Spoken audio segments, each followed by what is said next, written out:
এসেছি মিঠি মায়ের একটা সুন্দর ভিডিও নিয়ে। আর এদিকে দেখো মিঠির বাবা আর মিঠির ঠাম্মি দুজনে বসে কথা বলছি। তাহলে চলো দেখি আজকের গল্পটা কি হয়। আরে বড় খোকা, এদিকে যা বৃষ্টি পড়ছে, জমিগুলো একটু দেখিস। জমিতে মনে হচ্ছে জলে সব ভর্তি হয়ে যাচ্ছে তো চারিদিক। হ্যাঁ মা, আমিও তো সেটা ভাবছিলাম। এত বৃষ্টি পড়ছে, জমিটার কি অবস্থা। এদিকে অফিসের যা চাপ, আমি তো মাঠে যেতেই পারছি না। ঠিক আছে, আজ যখন অফিস ছুটি আছে তাহলে একবার গিয়ে জমিটা দেখে আসবো। নিটু, কোথায় গেলে নিটু? এ কি মিঠি মায়ের বাড়িতে আবার কে এলো যে মিঠি মায়ের মায়ের নাম ধরে ডাকছে? চলো দেখি এরপর কি হয়। নিটু, তো বড় খোকা, দেখ তোকে ডাকছে। এখন আবার কে এলো? বড় বৌমার নাম ধরে ডাকছে। দেখ তো দেখ তো। হ্যাঁ হ্যাঁ, দেখছি মা। এদিকে মিঠি মায়ের বাবা কে এসেছে সেটা দেখতে গেল। আপনাকে তো ঠিক চিনলাম না, আপনি কে? উফ, ব্যাগটা কি ভারী। ব্যাগটাকে একটু নামাই, তারপরে কথা বলছি। আচ্ছা, আমি কি ঠিক জায়গায় এসেছি? এটা কি নিঠুর বাড়ি? হ্যাঁ, আপনি ঠিক জায়গাতেই এসছেন। এটা নিতুরই বাড়ি। কি দরকার বলুন? আরে আপনাকে আমি এত কৈফিয়ত কেন দিতে যাব? আমার নিঠুকে দরকার। নিঠু, নিঠু। আরে কে ডাকছে আমাকে? কি গো, কে এসেছে? কে ডাকছে? তুমিই দেখো কে। তখন থেকে তো তোমার খোঁজই করে যাচ্ছে, আমাকে তো আর পরিচয় দেয়নি। কে কে আপনি? ও, এই তো নিঠু, মাই বেবি। কেমন আছো তুমি? আরে জনি, তুমি? ও মাই গড, আমি তো ভাবতেই পারিনি তুমি এই সময় আমাদের বাড়িতে। ও, কত দিন পর তোমাকে দেখলাম। কি ব্যাপার, পুরো তো একদম সাহেব হয়ে এসেছো। ও নিঠু, তোমাকে দেখে তো আমি স্ট্রেঞ্জ হয়ে গেছি। কি অবস্থা এটা করেছো দেখেছো নিজের? তোমাকে তো আমি চিনতেই পারিনি। কি পরেছো শাড়ি, এইসব ব্যাকডেটেড ড্রেস। তোমাকে কিন্তু একদম মানাচ্ছে না এই ড্রেসে। ও, কেন ভালো লাগবে? তুমি তো আমাকে সবসময় অন্য ড্রেসেই দেখেছো, শাড়ি পরে তো কখনো দেখোনি, তাই তোমার এরকম লাগছে। এ কি নিতুর বন্ধু হয় নাকি অন্য কিছু? কথাবার্তা শুনে তো বন্ধু কম, অন্য কিছু মনে হচ্ছে। না না, আমি এসব কি ভাবছি। নিতু তো বিয়ের আগে আমাকে সব কথাই বলেছে, ও তো এর কথা কিছু বলেনি। ও বাবা, এ সাহেবই ছেলে আবার কোথা থেকে এলো? এ জানে এটা আবার কে হয় বড় বৌমার? আরে দিদিভাই, কে গো, কে এসেছে? এটা আবার কে? এ ও বড় বৌমা, এই সাহেবী ছেলেটা কে হয় গো তোমার? তোমার বাপের বাড়ি বলে কোনো আত্মীয় নাকি? না না মা, এটা আমার বন্ধু, বিয়ের আগেকার বন্ধু মা। আমরা একসাথেই কলেজে পড়াশোনা করেছি। ও বাবা, এটা দিদিভাইয়ের বন্ধু। ও মা, কি স্মার্ট। বাহ, এটা তোমার বন্ধু? ও, তোমার বাপের বাড়ি ওখানে নাকি? আরে হ্যাঁ মা, হ্যাঁ। জানেন না মা, ও থাকে সেই আমেরিকায় মা। বাবা এখন কত বড় একটা কোম্পানির মালিক। কত দূর থেকে আমার সঙ্গে দেখা করতে এসেছে। আমি সত্যি খুব খুশি হয়েছি জনি। সত্যি তোমার মতো একটা বন্ধু পেয়ে আমি খুব খুশি। সে তো ঠিক আছে, কিন্তু এই ব্যক্তিটাকে সেই থেকে আমাকে প্রশ্নের পর প্রশ্ন করে যাচ্ছে। আমি তো বুঝতে পারছি না এই ব্যক্তিটাকে। ও এ, আরে এটা তো আমার স্বামী। ও, তুমি তো আমার স্বামী বুঝবে না, এটা আমার হাজবেন্ড, হাজবেন্ড, বুঝলে? দেখো নির্বাণ, এটা আমার বন্ধু, বিদেশি বন্ধু। ও স্বামী, স্বামী তাই না? তুমি তো দেখছি এখন পটিব্রোটা নারী হয়ে গেছো। যাই বলো নিঠু, তুমি কোন পরিবেশে ছিলে আর কোন গায়ে এলে তুমি? আচ্ছা ঠিক আছে, অনেক হয়েছে, চলো এবার। উফ, তুমি তো দেখছি ঘেমে নিয়ে গেছো একদম। চলো ভেতরে চলো, একটুখানি তোমাকে একটু জলখাবার করে দিই। বন্ধুর প্রতি দরদ দেখো। বন্ধুকে পেয়ে যেন স্বামীকে ভুলেই গেছে। যাও যাও, নিয়ে যাও, নিয়ে গিয়ে এবার গিলাও। নিঠু, আমি কিন্তু বুঝতে পারছি তোমার কিন্তু এখানে থাকতে ভীষণ কষ্ট হয়, খুব বোরিং লাগে, তাই না নিঠু? আরে মশাই, নিতু বোরিং লাগবে কেন? আমরা দুজনে ভালোই সুখে শান্তিতে সংসার করছি। আর আপনি মশাই এক্ষুনি এসে আপনি কিভাবে বুঝলেন যে নিতু বোরিং আছে? হ্যাঁ, আমরা খুব ভালো আছি, আমাদের কোনো অসুবিধা নেই। আরে না না বেবি, আমি তোমার চোখ মুখ দেখে বুঝতে পারছি তুমি কতটা প্রবলেমে আছো। এই লোকটা যতক্ষণ থেকে এসছে আমার মাথাটা খারাপ করে দিচ্ছে। তখন থেকে এসে নিতুকে বেবি বেবি করছে, আমি আর সহ্য করতে পারছি না। মা মা মা, জানে জানে আজকে কি হয়েছে? মা মা, ধরে ধরে মশামণি মশামণি মশামণি, কি হয়েছে কি হয়েছে? এত দৌড়ে দৌড়ে কিসের? পড়ে যাবি তো। আরে নিঠু, এরা আবার কারা তোমাকে মাম্মি মাম্মি করছে?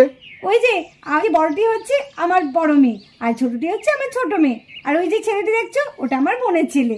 ও মাই গড, তোমার আবার ছেলে মেয়ে হয়ে গেছে। আমি কি ভেবেছিলাম আর কি দেখছি এসে।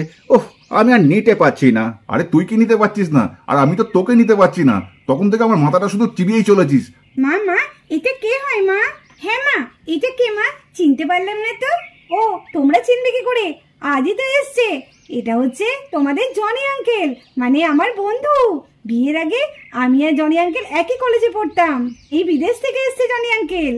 দিদি ভাই, তোমার বন্ধুটা কিন্তু ভীষণ স্মার্ট। ও এইরকমই স্মার্ট, বিয়ের আগে থেকেই তাই, আবার এখন তো বিদেশে গেছে, আরো স্মার্ট হয়ে এসেছে। আরে তুমি কি বাইরেই দাঁড়িয়ে থাকবে? চলো চলো চলো, ভেতরে চলো। হ্যাঁ নিটু, তুমি ঠিকই বলেছো, ভীষণ গরম করছে।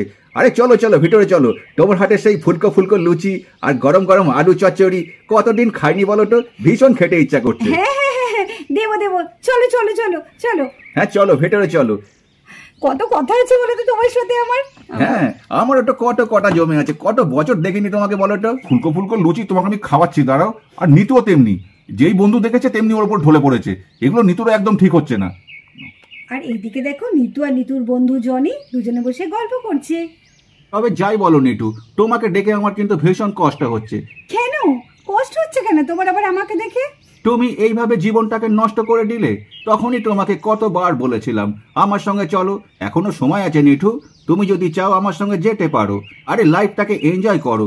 আর এখানে এই বাসন মাজা, রান্না করা, ছেলে পুলেদের খেটে দেওয়া, এসব দেখে আমার ভালো লাগছে না নিটু। আর ওখানে যদি তুমি যেতে, তুমি বুঝতে পারতে লাইফ কাকে বলে। ঠিকই বলেছো, ওই একঘেয়েমি জীবন। তুমি কত সুন্দর, কি সুন্দর তোমার জীবনটা কাটছে। তুমি এখনো বিয়ে করনি জনি? আর বলো না নিটু, আমি আর নিতে পারছি না। এই তোমাকে যা দেখেছি তারপর থেকে আর কোনো মেয়েকে আমার চোখে ধরেনি। ও মা, বলছো কি? ইস, আমি খুব ভুল করে ফেললাম। আগে যদি আমি তোমার হাতটাই ধরতাম না, তাহলে এতক্ষণ আমি তোমার সাথে আমেরিকায় বসে মজা করতাম, তাই না বলো? কি করবো বলো, ভাগ্যে নেই। পড়তে পড়তে তো মা বিয়ে দিয়ে দিল, কি করা যাবে আর। আর তুমিও তো তখন বাইরে চলে গেলে, তুমি তো আমাকে আর কিছু বললে না, তাই না? কে বলেছে নিটু ভাগ্যে নেই? ভাগ্য তো মানুষে তৈরি করে। তুমি যদি চাও তোমার ভাগ্য এখনো পরিবর্তন করতে পারো। হবে, ঠিক বুঝলাম না তো জনি। আরে এটাও বুঝলে না? তুমি আমার সঙ্গে বিদেশে চলে চলো, তাহলে দেখবে সব ঠিক হয়ে গেছে। ঠিক বলেছো জনি, আমারও ভালো লাগে না জানো তো, এই একঘেয়েমি সংসার, ছেলে পুলে আর ভালো লাগে না। আমারও মনে হয় যে আমারও একটা জগৎ হবে, একদম আলাদা, এখানে কেউ থাকবে না। কি করব বলো, আমার যে হাত পা বাঁধা না। মা মা মা মা, খিদে পেয়েছে, খেতে দাও। আমার শুনি, কখন থেকে খিদে পেয়েছে, খেতে দাও। তুমি তো তখন থেকে গল্প করেই যাচ্ছ, আমার তো খিদে পেয়ে গেছে। এদিকে নিতু আর জনি তো গল্প করতেই ব্যস্ত, আর মিঠি মায়ের বান্টি তো খুব খিদে পেয়েছে। দেখা যাক তাহলে কি হয়। এই খিদে পেয়েছে, আমি কি করব? এমন করে বলছিস আমি যেন তোদের জন্য খাবার নিয়ে বসে আছি। যা না, আজকে একটু কাকিমণির কাছে কি খেয়ে নেগা। দেখছিস তো আমার বন্ধু এসছে কত বছর পর, আমি একটু গল্প করি। তোরা আমাকে একটু শান্তি করে গল্পও করতে দিচ্ছিস না, সারাক্ষণ তো তোদের পেছনে আমি পড়ে আছি। একটা দিন অন্তত তোমার বন্ধুর সাথে গল্প করতে দে। যা যা, তোর কাকিমণির কাছে খেয়ে নেগা, যা। আমার এখন সময় নেই, দেখছিস আমি এখন কথা বলছি, যা। বাবা, মায়ের আবার কি হলো? যত সব কিছু নষ্ট করে হচ্ছে ওই আঙ্কেলটা। ওই আঙ্কেলটাকে যদি বাড়ি থেকে তাড়াতে পারতাম খুব ভালো হতো। ঠিকই বলেছিস মিটি, আমারও ভালো লাগছে না। ওই আঙ্কেলটা বড্ড দুষ্টু আছে। ওই আঙ্কেলটা আসার পরই মা কেমন বদলে গেছে, দেখছিস? মা আমাদের একটু ভালোবাসছে না। হ্যাঁ, মা আমাদের সত্যি একটু ভালোবাসছে না। মা যেন আমাদের আস্তে আস্তে ভুলেই যাচ্ছে। কি হবে এরপর যদি সত্যিই মা আমাদের ভুলে যায়? কিন্তু তার আগে আমাদের কিছু করা দরকার। এই আঙ্কেলটাকে এই বাড়ি থেকে বিদায় করা দরকার। তো বুঝতে পারছি, কিন্তু আঙ্কেলটা এমন করে গেরো হয়ে বসে আছে, এরা উঠতেই চাইছে না। দেখ কেমন সাহেবে বাবুর মতো পায়ের উপর পা তুলে মাসিমণির সাথে গল্প করছে, মনে হয় গিয়ে পা তুলে টেনে দিই। চল, আর কি করা যাবে, আমরা কাকিমণির কাছ থেকে খেয়ে নিই গা। কাকিমণি, ও কাকিমণি। নিতু, এই নিতু, কি ব্যাপারটা কি তোমার? যা বাবা, তোমার আবার কি হলো? এত চিৎকার করছো কেন? কি হয়েছে বলো? কি হয়েছে বলবো মানে? দেখতে পাচ্ছ না কতটা বেলা হয়েছে, আর ছেলে মেয়েগুলো খিদে পেয়েছে, খাওয়ার জন্য তোমাকে বলতে এলো, আর তুমি ওদের ঘরে পাঠিয়ে দিলে। হ্যাঁ, এতটাই ব্যস্ত তুমি? এমন করছো না যেন ওরা যেন ছোটই আছে। কেন, ওদের তো বললাম যে কাকিমণির কাছে আজকে খেয়ে নে। দেখছো তো আমি এখানে কথা বলছি জনির সাথে, কেন এরকম করছো বলো তো? যাও তো এখান থেকে, ভালো লাগছে না আমার। যখনই আমার বন্ধুর সাথে কথা বলছি তখনই কেউ না কেউ এসে আমাদের ডিস্টার্ব করছে। যাও যাও, এখান থেকে যাও এখন।